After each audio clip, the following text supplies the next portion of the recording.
خالی جگہ پور کر دیں. اب یہ سوشل ڈسٹنس ختم کر دیا گیا ہے. پٹیاں ایسے ہی احتیاطاً رکھی ہیں. اگلی صفحے پور ہوگی تو دوسروں کو پتہ چلے گا. اس لیے ایک خالی جگہ پور کر دیں. نمازیوں کا خیال رکھتے ہوئے خالی جگہ پور کر دیں.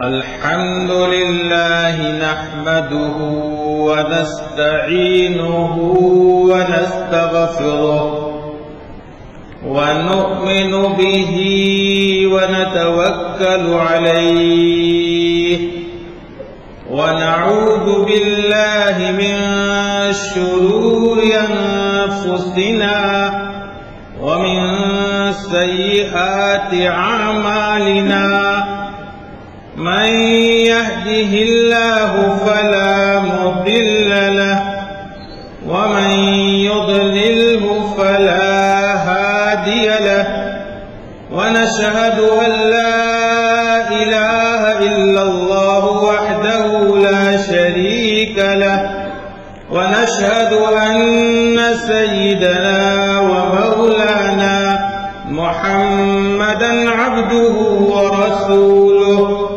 صلى الله تعالى على خير خلقه محمد وعلى آله وأصحابه وأزواجه وأتباعه وبارك وسلم تسليما كثيرا كثيرا. أما بعد فأعوذ بالله من الشيطان الرجيم.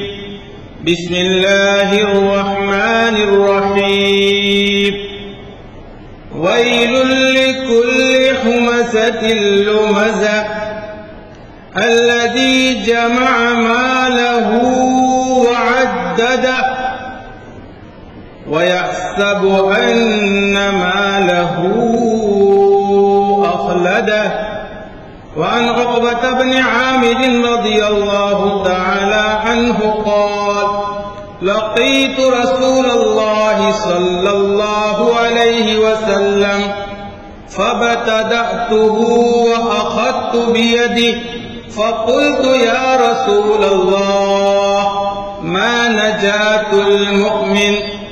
قال يا عقبة احرس لسانك وليسع بيتك وابق على خطيئتك أو كما قال رسول الله صلى الله عليه وسلم.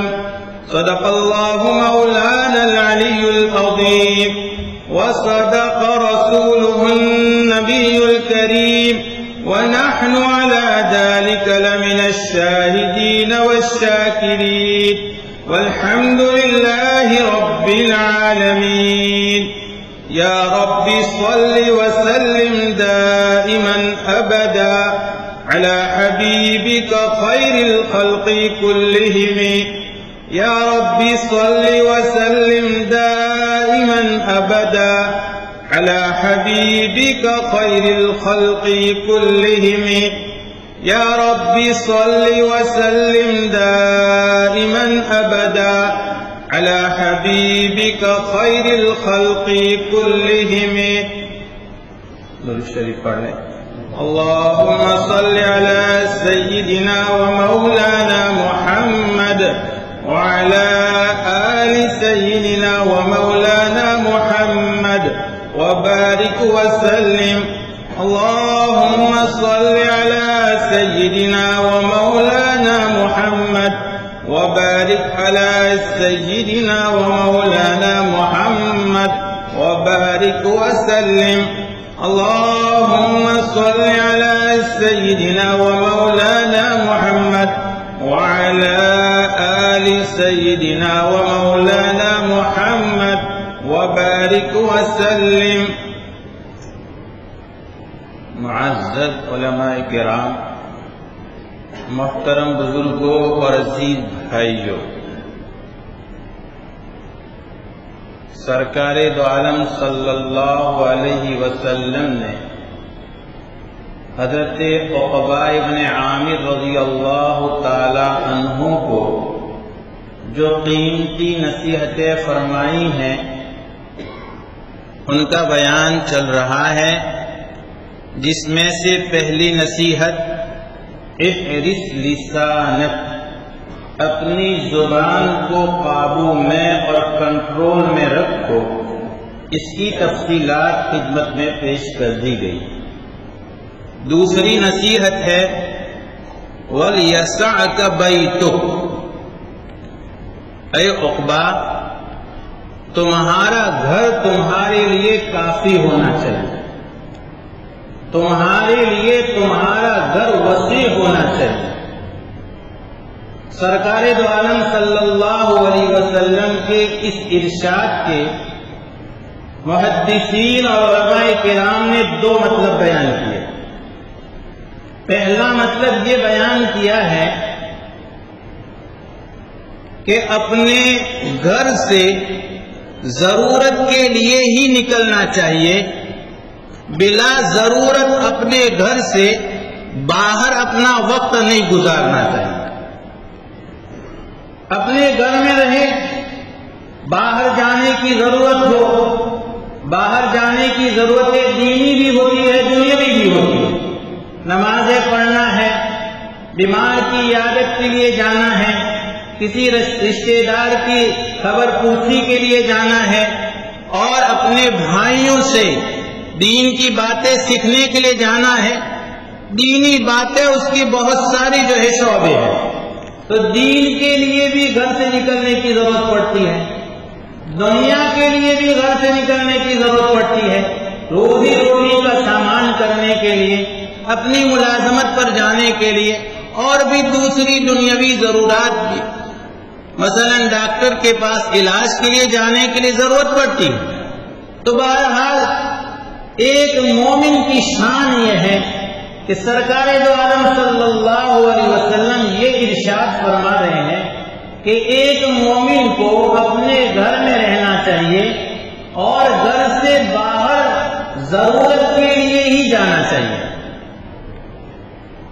سرکار دو عالم صلی اللہ علیہ وسلم کے اس ارشاد کو سامنے رکھ کر پھر ہمارے معاشرے کا ایک سرسری جائزہ لیں کہ ہم لوگوں کا گھر میں کتنا وقت گزرتا ہے اور گھر سے باہر کتنا وقت گزرتا ہے۔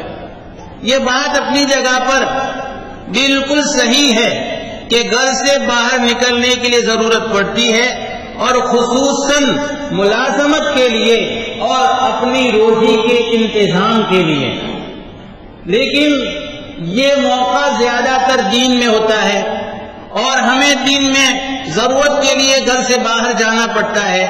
پھر جب ہم رات میں یا شام کو اپنے گھر واپس آتے ہیں، اس کے بعد سے لے کر کے رات میں سونے تک کے نظام میں ہم غور کریں کہ ہم اپنے گھر میں کتنا وقت دیتے ہیں۔ معاشرے پر نظر ڈالیں میرے بھائیوں، دل کے درد کا آپ اندازہ نہیں کر سکتے کتنی مرتبہ ضرورت کے لیے رات میں کہیں گزرنا ہوتا ہے۔ دیر رات کو 11 بجے، 11:30 بجے، 12 بجے، 12:30 بجے جب واپسی ہوتی ہے اور کسی بستی سے گزرتے ہوئے واپس آتے ہوئے دیکھتے ہیں تو ہمارے جوانوں کی ایک اچھی خاصی تعداد اپنے اس گاؤں کے چوراہوں پر، اوٹلوں پر، چبوتروں پر گپ شپ کرتے ہوئے نظر آتی ہے۔ اور آج کل تو ایک مزاج بن گیا ہے کہ اپنے ڈیوٹی سے اور اپنے کام سے جب گھر واپس آتے ہیں، رات میں کھانا کھا لیتے ہیں، اور اس کے بعد پھر گھر سے اس لیے نکل جاتے ہیں تھوڑی سی تفریح ہو جائے، اور پھر اس تفریح میں ہمارے 2 گھنٹے 4 گھنٹے دوستوں کے ساتھ گزر جاتے ہیں، اور گھر والے اور ہمارے بال بچے اس انتظار میں رہتے ہیں کہ ہمارے مربی، ہمارے سرپرست، ہمارے گھر کی ذمہ دار جب دن بھر گھر سے باہر جاتے ہیں تو رات کو گھر آئیں تو تھوڑا سا وقت ہمیں دیں، تھوڑا سا وقت ہمیں دیں۔ ہم اپنے بچوں کو اور اپنے گھر والوں کو یا تو اس لیے وقت نہیں دے پاتے کہ کام کاج سے گھر پر آنے کے بعد، پھر کھانے کے بعد تفریح کے بہانے سے، دل کو تھوڑا بہلانے کے بہانے سے گھر سے باہر جاتے ہیں، اور جب گھر لوٹتے ہیں تو بیوی بچے اہل و عیال گھر والے آرام میں ہوتے ہیں۔ کبھی ایسا ہوتا ہے کہ گھر آتے ہیں، کھانے وغیرہ سے فارغ ہو کر اپنے گھر میں ہی رہتے ہیں، لیکن اپنے کاروبار کا ایسا بوجھ لے کر آتے ہیں کہ گھر پر آنے کے بعد وہی کاروباری ہمارا سلسلہ نیٹ پر، کمپیوٹر پر، موبائل پر لوگوں سے اس طرح کی باتیں اپنے کاروبار کے لیے گھر والے دیکھتے رہتے ہیں۔ بہت سی مرتبہ تو انہیں الجھن رہتی ہے کہ یہ کیا بلا ہے کہ دن بھر گھر سے باہر اور گھر آئے تو یہی پریشانیاں ان کی، اور بہت سی مرتبہ کاروبار کے نقصان کا اثر یہ ہوتا ہے کہ بدن چڑچڑا پڑ جاتا ہے، چڑچڑا پن بدن میں پیدا ہو جاتا ہے، طبیعت اور مزاج میں چڑچڑاہٹ آ جاتی ہے، اور اس طرح سے رابطے کرتے کرتے گھر والوں کے ساتھ اتنا بد سلوک اور اتنا ناروا سلوک کرتے ہیں کہ بعد میں ہمیں شرم محسوس ہوتی ہے۔ اور بہت سی مرتبہ ایسا ہوتا ہے کہ گھر آنے کے بعد گھر سے باہر نہیں جاتے ہیں، گھر آنے کے بعد کاروباری الجھنوں میں مبتلا نہیں رہتے، لیکن گھر آنے کے بعد ایک بہت بڑی نحوست جو ہم میں سے ہر ایک کے ساتھ ہے، ایک بہت بڑا فتنہ، شیطان کا ایک ہتھیار موبائل ہے، اس میں ایسے مشغول رہ جاتے ہیں، بس کلام کی باتیں۔ بچے اگر کوئی بات کرتے ہیں تو ان کی بات کا صحیح جواب نہیں دے پاتے، صحیح بات کا جواب نہیں دے پاتے، یہ ایک عام مزاج بن گیا ہے۔ میرے بھائیوں، آپ اس حدیث پاک میں گہرائی کے ساتھ ایک بات سمجھنے کی کوشش کریں کہ اللہ کے نبی صلی اللہ علیہ وسلم نے یہ نصیحتیں براہ راست سیدھی نہیں بیان فرمائی، حضرت عقبہ بن عامر کے سوال کے جواب میں۔ حضرت عقبہ بن عامر رضی اللہ عنہ پوچھا تھا، یا رسول اللہ ما نجات المؤمن، اے اللہ کے رسول صلی اللہ علیہ وسلم، آپ ایک مومن کی نجات کے راستے بتائیے۔ ہم اور آپ ہوتے تھے اس جگہ پر لمبی نمازیں بتاتے، روزانہ کے روزے بتاتے، قرآن کی تلاوت بتاتے، تسبیح اور اذکار بتاتے، اور دین کے سارے کام بتاتے۔ آپ پوری حدیث پڑھ لیجئے، میں نے آپ کو بتایا 7 نصیحتیں ہیں، اسی نصیحت میں لمبی لمبی نمازوں کی، روزوں کی، تلاوت کی، ذکر و اذکار کی بات نہیں ہے۔ ہاں ایک مختصر سا معمول بھی ہے جو ان نصیحتوں میں آئے گا، جو بہت کام کا ہے، کہ سورہ اخلاص اور معوذتین پڑھنے کی آپ نے نصیحت فرمائی ہے۔ میں نے تو حدیث کا پہلا ٹکڑا آپ کے سامنے پیش کیا۔ پھر ما نجات المومن، مومن کی نجات کس میں ہے؟ اللہ کے نبی صلی اللہ علیہ وسلم کیا بات فرما رہے ہیں؟ آپ کی نگاہیں آج کے ہمارے معاشرے کو دیکھ رہی تھی۔ آپ جانتے تھے کہ امت کا مزاج بن جائے گا کہ دین صرف نماز کو، روزے کو، قرآن کی تلاوت کو، ذکر و اذکار کو، زکات کو، حج کو، صدقہ و خیرات کو دین سمجھیں گے۔ دین صرف ایک عبادات کا نام نہیں ہے، دین کے 5 بنیادی شعبے ہیں، 5 بنیادی شعبے، عقائد، عبادات، اور اس کے بعد معاملات ہے، معاشرت ہے، اخلاقیات ہے۔ یہ دین کے 5 بنیادی شعبے ہیں۔ ہم اور آپ یہ سمجھتے ہیں نمازیں پڑھ کر ہمیں نجات مل جائے گی۔ اللہ کے نبی صلی اللہ علیہ وسلم فرماتے ہیں کہ ما نجات المومن، حضرت عقبہ کہتے ہیں اللہ کے نبی ایک مومن کی نجات کس میں ہے؟ آپ صلی اللہ علیہ وسلم نے جواب میں پہلی بات فرمائی، احرص لسانک، زبان کو کنٹرول میں رکھو، اور دوسرے نمبر پر وَلْيَسَعْكَ بَيْتُكُمْ، تمہارا گھر تمہارے لیے کافی ہونا چاہیے، تمہارے گھر میں تمہارے لیے وسعت ہونی چاہیے۔ اور میں وسعت کا پہلا مطلب سمجھا رہا ہوں آپ کو کہ ہم اپنے گھر میں رہ کر اپنے بال بچوں پر نظر رکھیں اور ان کی اچھی اور شاندار تربیت کریں۔ پھر آج ہمارا رونا معاشرے میں آپ نظر دوڑا لیجیے، ہمارے بچے غلط راہ اختیار کر رہے ہیں، ہماری بچیاں غیروں کے ساتھ اپنے رشتے ازدواج کو جوڑ رہے ہیں، اور آج ہم بیٹھے بیٹھے تماشے دیکھ رہے ہیں۔ ہم یہ دیکھ رہے کہ فلاں کے ساتھ یہ معاملہ پیش آیا۔ حضرت مولانا الیاس صاحب بھٹکلی ندوی ایک بہت بڑے اسکالر ہے اور شاندار ان کی محنت ہے اور ان کے ادارے اور اس طرح سے لوگوں میں کام کرنے کا ان کا جذبہ ہے۔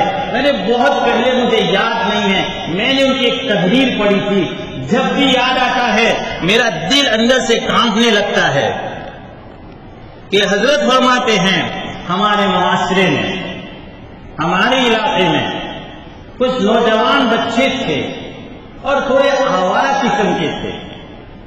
جب وہ آتے تھے تو کہ میرے ایک حاجی صاحب سے تعلقات تھے، تو میرے حاجی صاحب کے ساتھ جب آنا جانا ہوتا تھا اور ان بچوں کو دیکھتے تھے آوارہ گردی کرتے ہوئے، تو یہ حاجی صاحب یہ کہتے تھے کہ تم زمین پر بوجھ بنے ہوئے ہو، کیا تمہارے والدین کہ تمہاری صحیح تربیت نہیں کر سکتے؟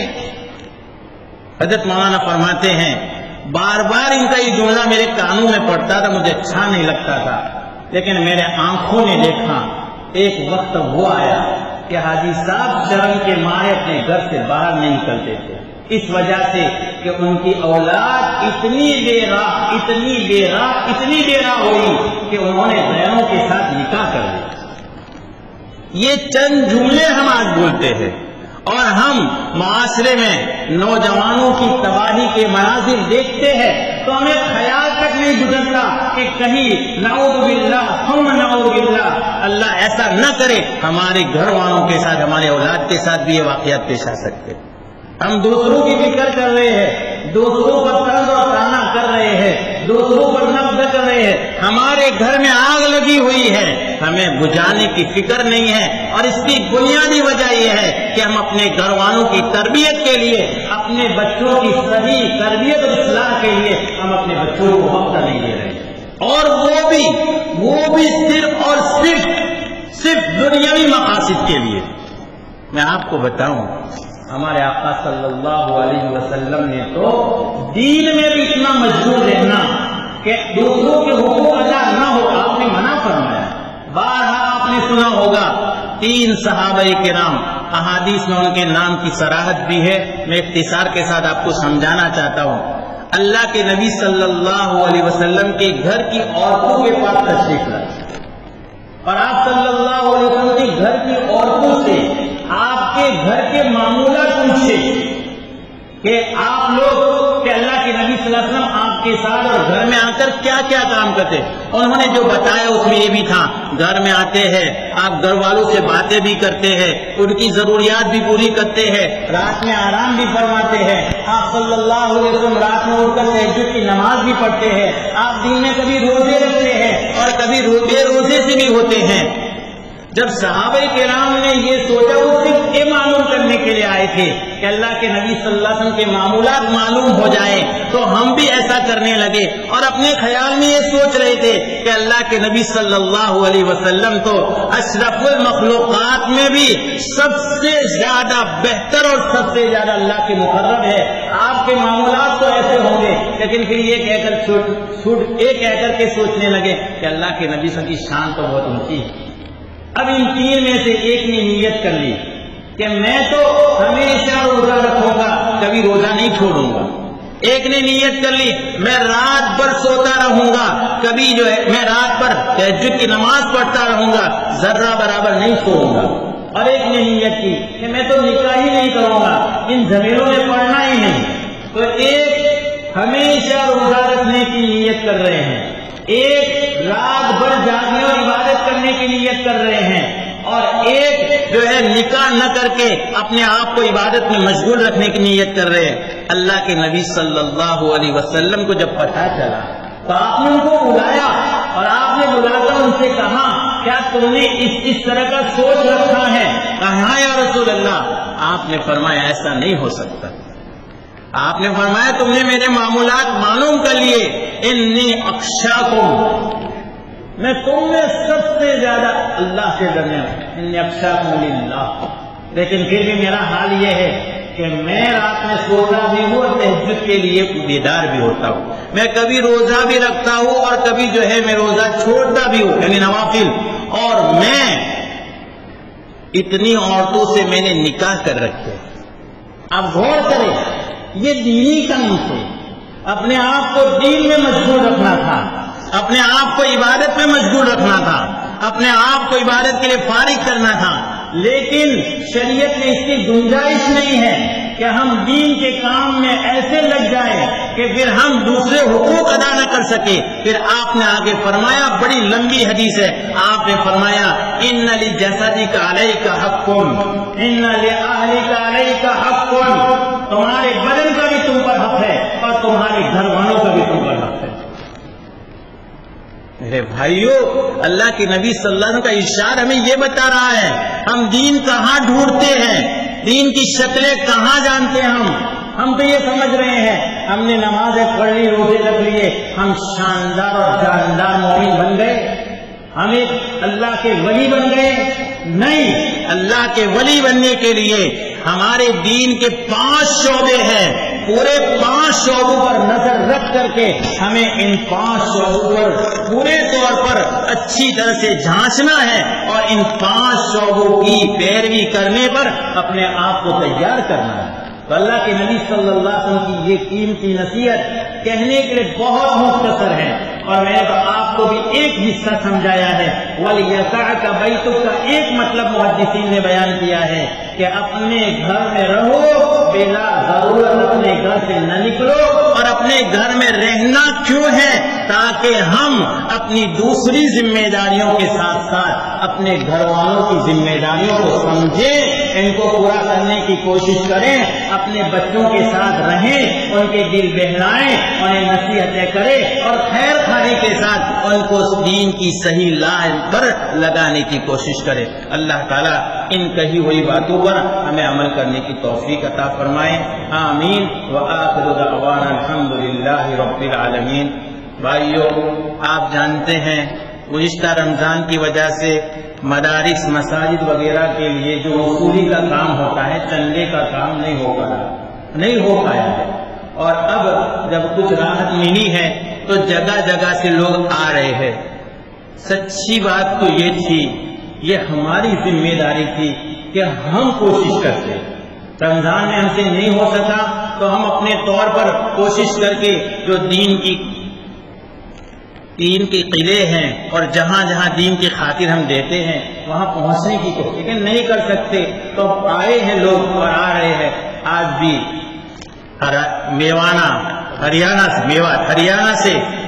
میوات سے ایک صاحب اور ایک ذمہ دار تشریف لائے. مولانا صاحب اپنے ادارے کی وصولی کے لیے آپ ان کی طرف جو ہے توجہ دے اور جو ہو سکے وہ دینے کی کوشش کرے. ویسے تو ہماری اتنی بڑی مسجد ہے، عام طور پر اعلان نہیں ہوتا، لیکن میں اپنی آنکھوں سے دیکھتا ہوں کہ آنے والوں کا خاطر خواہ تعاون نہیں ہوتا. میں دل میں پوچھتا ہوں، سچی بات آپ کو کہہ رہا ہوں. اللہ نے ہمیں دیا ہے. صحابہ کرام کا تو حال یہ تھا، اپنا پیٹ کاٹ کر دیا کرتے تھے. مزاج بنائے گی میرے بھائی، یا آگے کام آنے والا. میں نے تو جو آیت کریمہ آپ کے سامنے پیش کی ہے، ابھی اس کو سمجھا بھی نہیں پایا. اللہ تعالیٰ موقع دے. بس آپ سے درخواست ہے، صرف آج ہی نہیں، معمول بنائیے. ہمارے یہاں جو دین کے لیے محنت کرنے والے آتے ہیں اور پہنچتے ہیں، ہم اپنی کمائی میں سے کچھ حصہ ان کے لیے مختص کر دے. اللہ تعالیٰ ان پر کہی ہوئی باتوں پر ہمیں عمل کرنے کی توفیق عطا فرمائے. درود شریف پڑھ لے. اللہم صلی علی سیدنا و مولانا محمد وعلی آل سیدنا و مولانا محمد وبارک وسلم. اے اللہ تو ہمارے گناہوں کو معاف فرما، ہمارے قصوروں سے درگزر فرما. سرکار دو عالم صلی اللہ علیہ وسلم نے ہماری ہدایت کے لیے کتنے قیمتی نصیحتیں ہمیں فرمائی ہیں. مولا ان نصیحتوں کو سمجھنے کی اور ان پر عمل کرنے کی توفیق عطا فرما. دین کے جو بنیادی 5 شعبے ہیں پورے 5 شعبوں پر پورا اترنے کی ہمیں توفیق عطا فرما، دنیا اور آخرت کی بھلائیاں اور کامیابیاں نصیب فرما، دنیا اور آخرت کی برائیوں سے اور ناکامیوں سے ہماری حفاظت فرما، تیری مرضیات پر زیادہ سے زیادہ چلا کر تیری نامرضیات سے ہماری حفاظت فرما، طاعات عبادات کی رغبت اور توفیق نصیب فرما کر معاصی اور گناہوں سے ہماری حفاظت نصیب فرما۔ پیارے نبی صلی اللہ علیہ وسلم نے، انبیاء اور مرسلین نے، انہیں نیک بندوں نے جتنی بھلائیاں مانگی ہو ہم بھی مانگتے ہیں عطا فرما، جن شرور سے پناہ چاہی ہو ہم بھی پناہ چاہتے ہیں پناہ نصیب فرما، ہمارے آج کی اور ہمیشہ کی دعاؤں کو پیارے نبی صلی اللہ علیہ وسلم کے صدقے اور توفیل میں اپنے فضل و کرم سے تو قبول فرما۔ اللهم ربنا تقبل منا انك انت السميع العليم وتب علينا يا مولانا انك انت التواب الرحيم، وصلى الله تعالى على خير خلقه سيدنا مولانا محمد وعلى آله وصحبه اجمعين، آمين يا رب العالمين برحمتك يا ارحم الراحمين۔